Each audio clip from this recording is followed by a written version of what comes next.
Hello, Professor Giametti again. Part 2 of Lesson 17. We talked about the profitability index. So again, let's just go over that again.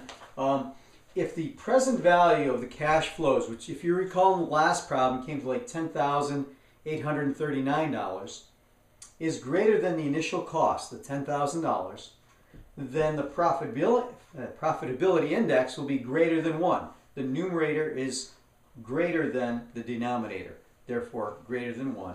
You do it because your inflows will be greater than your costs. And if it's less than 1, obviously, if it's a fraction, you don't do it. So it's a pretty simple way of calculating whether you should or shouldn't do one of these projects. One of the things that many managers use is a simple thing called the payback period method. And all that really says is, how long does it take for you to get back your initial investment? Okay, very, very simple. And in this case, we have a $30,000 project that generates $12,000 a year. So the payback period obviously is 2.5 years. The problem with this is it ignores the time value of money. The fact that you have to pay money to generate that $30,000. Somebody needs to get compensated for providing those resources to you. Okay, so in any organization there is a cost of capital, therefore that payback period method is not good. Okay, it is just not a good method. The other issue is, when do those inflows occur? In this case here, it seems like it's very even, but what if it's not? What if it takes 2 or 3 years before you generate any money whatsoever? Well, then time value of money really plays a part. Okay. Cash flow from operations, net income plus depreciation, which doesn't require any cash. So your net income means revenues minus expenses, of which depreciation is one of those expenses, but doesn't require any cash. So when you talk about cash flow from operations, we talk about net income plus depreciation plus or minus any changes in our working capital. Okay.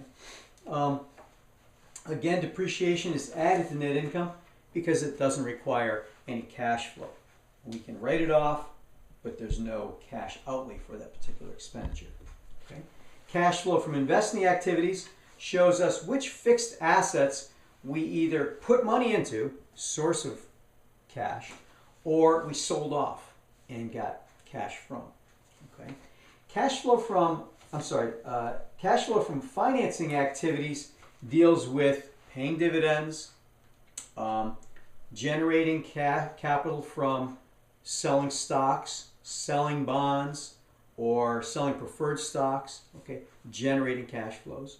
We could go and use cash to purchase back our stock, treasury stock, or to buy back bonds, redeem bonds, to perhaps get a lower interest rate. Those are cash flows from financing activities. Okay. We talk about a depreciation tax shield.